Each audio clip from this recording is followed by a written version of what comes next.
Weaver throughout your entire जो भी आपकी जर्नी रही है नीट से लेके री नीट तक की पूरी जर्नी हमने अपनी आंखों से देखा है। बच्चों को कितना टेंशन था, कितने बच्चों ने बीच में ही जो है सुसाइड तक करने के अटेम्प्ट्स भी किए हैं और कईयों ने कर भी लिया है ना। तो कितने तो बच्चों को हम खो चुके हैं बस एक इस री नीट के चक्कर में।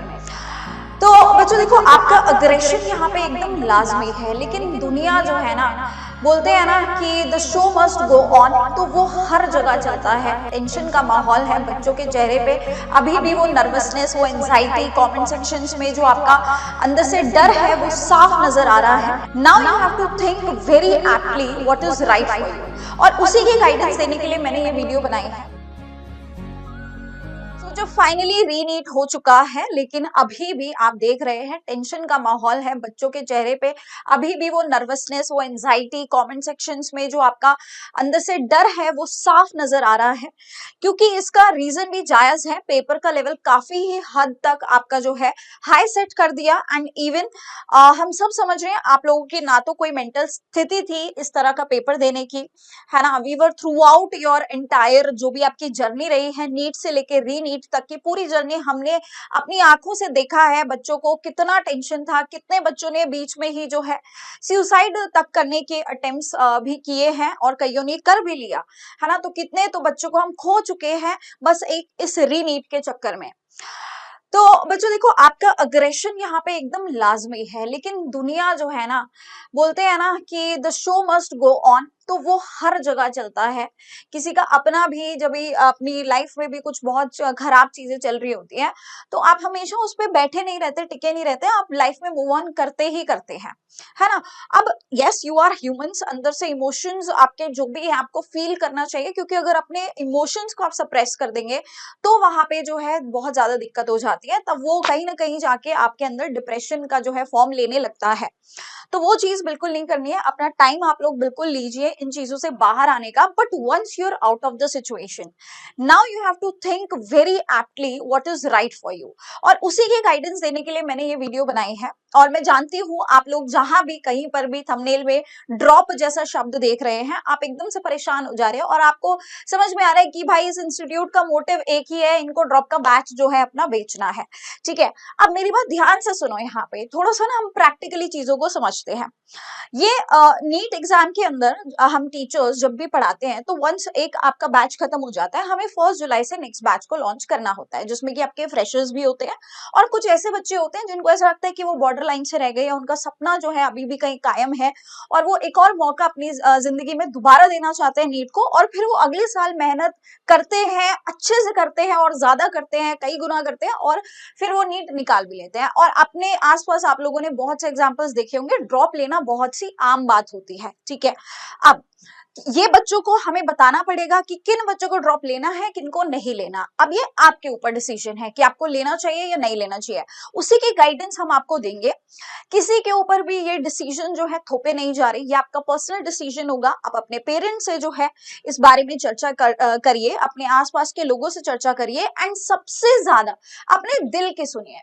देखो, रीनीट बहुत से बच्चे ऐसे होंगे जिनको ऐसा लग रहा है कि भाई उनका बहुत अच्छा पेपर गया है, ठीक है, वो तो इस वीडियो को छोड़ के जा सकते हैं, उनका सिलेक्शन उनको लग रहा है हो जाएगा, it's well and good. But कुछ ऐसे बच्चे होंगे जो 400 से 500 600 के बॉर्डर लाइन पे कहीं बैठे हैं और कहीं ना कहीं उनको ऐसा डर लग रहा होगा कि यार पता नहीं होगा या नहीं होगा।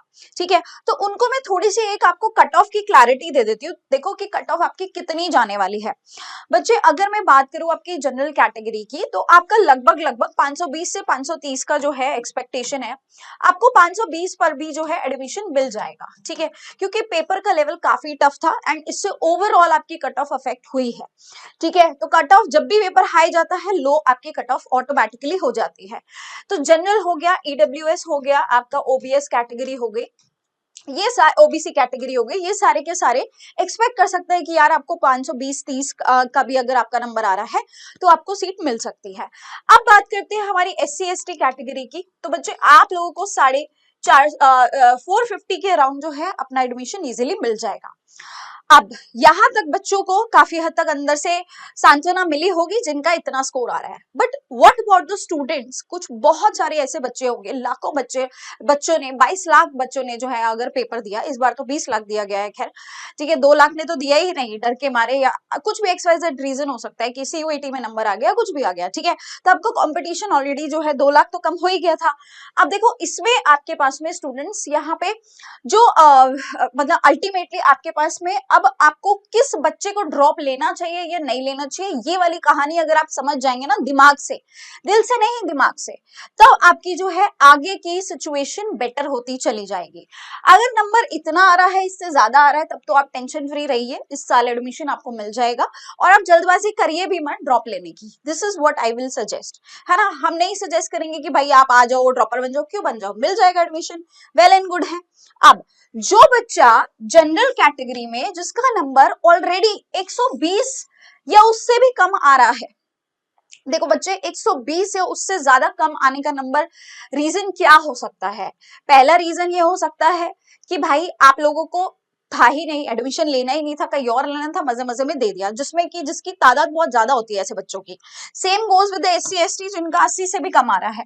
अब देखो कैटेगरी का बेनिफिट मिलता है तो ऑब्वियसली मैं उसी हिसाब से बताऊंगी, ठीक है। तो जिनका नंबर इससे भी कम आया है तो मतलब वो नहीं चाहते थे, है ना, एडमिशन लेना नहीं चाहते थे, या ऐसा हो सकता है कि ये 12वीं के बच्चे हो, उन्होंने कभी तैयारी की ही नहीं और अब वो जो है सोच रहे थे कि हम ड्रॉप लेंगे और फिर अच्छे से तैयारी करेंगे। अगर ऐसा सीन है गो फॉर इट, क्योंकि आपने तो पहले ही मन बना लिया है, ठीक है। अगर आप उनमें से है जो तैयारी करना ही नहीं चाहते थे, किसी और फील्ड में जाना चाहते थे, गो अहेड, किसी को नहीं रोका जाएगा, गो अहेड। अगर आपने कुछ और सोचा है, कहीं और कुछ करना चाहते हैं अपनी लाइफ में, आप सिविल सर्विस के लिए प्रिपेयर करना चाहते हैं, कुछ भी XYZ आपने अपने लिए सोचा है, जस्ट गो अहेड। नहीं हम तुमको बोलेंगे तुम नीट का ड्रॉपर बैच लो या ये करो वो करो, क्यों करो जब आपको करना ही नहीं है, it's well and good, you have decided. अब बारी आती है उन बच्चों की जो इस कैटेगरी के अंदर आपके 500 से लेके कितना नंबर लेके बैठा है, 150 का नंबर लेके बैठा है। 500 से 150 का नंबर लेके जो बच्चा बैठा है, अब उसको ये बात तो अच्छे से पता है कि भाई देखो एडमिशन तो इस साल तो नहीं मिलने वाला, है ना, इस साल तो बिल्कुल नहीं मिलने वाला। तो आपके पास क्या ऑप्शन बचता है? 2 ऑप्शन इस केस में आपके पास केवल बचते हैं, या तो आप किसी और फील्ड में जाएं, और यदि आपके मन में हमेशा से यही था कि आपको डॉक्टर ही बनना है, कई बच्चे होते हैं ना मतलब जिद है कि डॉक्टर ही बनना है, तो मैं उन सभी बच्चों को बोलूंगी यार देखो 1 साल और लग के अगर तुमने मेहनत कर डाली, डेफिनेटली तुम्हारा एडमिशन हो सकता है, डेफिनेटली। बट उसके लिए ना तुमको ये भी देखना होगा कि तुम लोगों ने क्या क्या मिस्टेक्स की है। Same goes with your category wise, है ना, जिनका भी 450 से लेके 80 के बीच में जो नंबर लेके बैठा है बच्चा, उस बच्चे को भी मैं यही बोलूंगी, दोबारा सोचो, अपने आप से पूछो, अगर डॉक्टर बनना चाहते थे, हमेशा से वो बड़े बड़े सपने आपने देखे हैं, सफेद कोट को पहनने का, अंदर से हमेशा अपने आप को डॉक्टर ही माना है, लेकिन मेहनत में कहीं कमी रह गई, कहीं कुछ XYZ रीजन हो गया था, कुछ भी पर्सनल रीजन हो गया, उसको ओवरकम किया जा सकता है। और ड्रॉप लेना कोई बहुत बड़ी बात नहीं है, ड्रॉप हर कोई लेता है, अलग अलग फील्ड्स के लिए ड्रॉप लिए जाते हैं, UPSC के लिए 3-3 4-4 साल के ड्रॉप लिए जाते हैं, तो ड्रॉप लेना गलत नहीं है, पर ड्रॉप लेके फिर से वही सेम मिस्टेक करना, फिर से मेहनत ना करना, वो बहुत बड़ी मिस्टेक होती है। अगर आप नहीं तैयार है मेहनत करने के लिए, बल्कि इस बारी से 2 गुना आपको 3 गुना मेहनत करनी पड़ेगी, अगर नहीं तैयार है उतनी मेहनत करने के लिए, तो ड्रॉप बिल्कुल मत लेना, बिल्कुल भी मत लेना, साफ मना कर दे रही हूँ। अगर चाहते हो ना, मन में ठाना है, अगर सपने में वो चमक है ना आपकी आंखों में, तभी आप उसके पीछे जाइएगा, नहीं तो मत, ठीक है। और देखो बच्चे, जितने भी मेरे यहाँ पे बच्चे मुझे देख रहे हैं जो 5-6 साल 4 साल 5 साल 6 साल से ड्रॉप ले रहे हैं, इस बार भी अगर उनका नहीं हुआ है तो देखो हाथ जोड़ के विनती है आप सभी बच्चों से, आपकी जिंदगी में पक्का कुछ और बेहतर लिखा हुआ है, ठीक है। आप फेलियर्स नहीं है, आप हारे नहीं हैं, हम आप ही की कैटेगरी के लोग हैं। हालांकि मैंने इतने ड्रॉप नहीं लिए थे, लेकिन देखो आपके आसपास जितने भी टीचर्स हैं उन्होंने सब ने कभी ना कभी जेई नीट की जो है प्रिपरेशन की है, बट आज उन्होंने जेई नीट ना क्लियर करके कुछ बहुत बढ़िया अपनी जिंदगी में कर रहे हैं।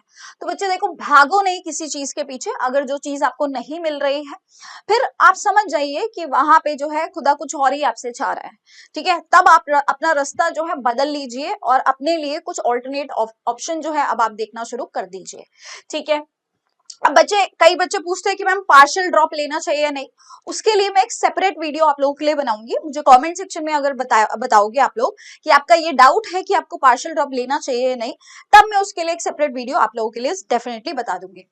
नाउ अब देखो यार, ड्रॉप लेने की बारी क्यों आई, ठीक है। एक रीजन आप लोग बोलेंगे कि यार पेपर बहुत हाई लेवल था, ठीक है, बिल्कुल था। एक रीजन आप बोलेंगे कि रीनीट हुआ, पहले अच्छा हुआ था अब नहीं हुआ। देखो यार, हमें ना लाइफ में हर परिस्थिति के लिए प्रिपेयर्ड होना पड़ता है। वो टीचर्स हैं, उन्होंने मतलब एनटीए ने हमारे लिए जो भी लेवल ऑफ पेपर सेट किया है, हम उसको क्वेश्चन बैक नहीं कर सकते। कुछ भी आउट ऑफ एनसीईआरटी नहीं था, कुछ भी आउट ऑफ सिलेबस नहीं था, हम क्या क्वेश्चन करें, कोई गलत सवाल वहां नहीं पूछा गया है।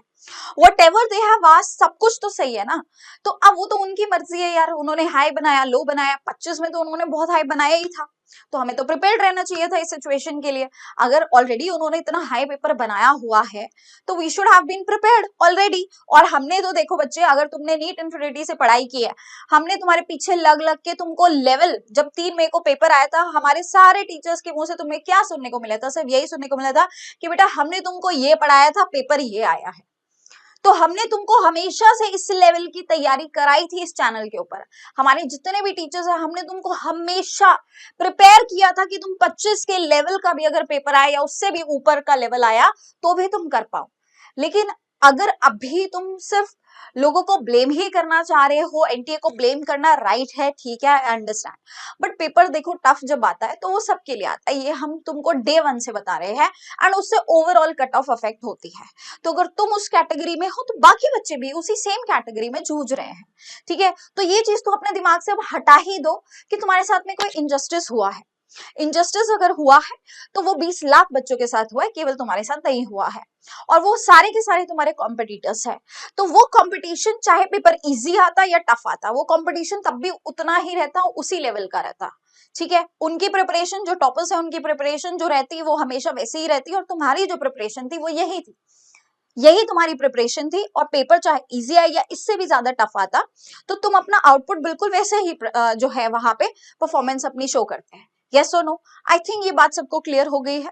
तो इस चीज से तो बिल्कुल घबराना नहीं है। अब थोड़ा सा आप ना फ्लैशबैक में जाइए और सोचिए कि क्या आप सच में लॉयल थे अपनी पढ़ाई के लिए, क्या सच में लॉयल थे अपने सपने के लिए। क्या आपको जो हमेशा बोला जाता था कि क्लास टाइमली अटेंड करो, मैंने तो नहीं देखा 150 बच्चे आते हैं क्लास में लाइव, डे 1 पे, डे 2 पे 120 हो जाते, फिर 100 हो जाते, क्यों होता है ऐसा? कहीं ना कहीं आपके अंदर वो कमी रही है ना, यस और नो, है ना। तो ये चीज अपने एक्सेप्टेंस लाना अपनी लाइफ में बहुत जरूरी है। जब तक आप एक्सेप्टेंस नहीं सीखेंगे ना, कभी जिंदगी में आगे नहीं बढ़ पाएंगे। ब्लेम करना is the easiest thing in the world. किसी के ऊपर भी उठा के ब्लेम डाल दो, झूठ मूठ, क्या किसी को फर्क पड़ रहा है, बोल देंगे, सब बोल रहे हैं, सब बच्चे अपने आप को बचाने के लिए अब यही बोलेंगे ना कि एनटीए ने पेपर टफ बना दिया। पर एनटीए को कोई फर्क पड़ रहा है? नहीं पड़ रहा। जिनका एडमिशन हो रहा है उनको कोई फर्क पड़ रहा है? नहीं पड़ रहा। तो आपको अपनी लाइफ में अगर कुछ भी अच्छा करना है भाई, सबसे पहले अपनी एक्सेप्टेंस पे ध्यान दो कि तुमने जो गलतियां करी है, जो भी तुमसे हुआ है, उसको एक्सेप्ट कर लो, ठीक है। बैकलॉग्स तुम्हारे क्यों रहते थे, क्यों आते थे बैकलॉग वाली वीडियो पे? बैकलॉग्स रहे हैं ना। डे 1 से बोला जाता है बैकलॉग नहीं होने चाहिए। डे 1 से बोला जाता है डेली तुमको क्वेश्चन प्रैक्टिस करनी होती है 40-50, नहीं किए ना, तो ये रीजन है बेटा।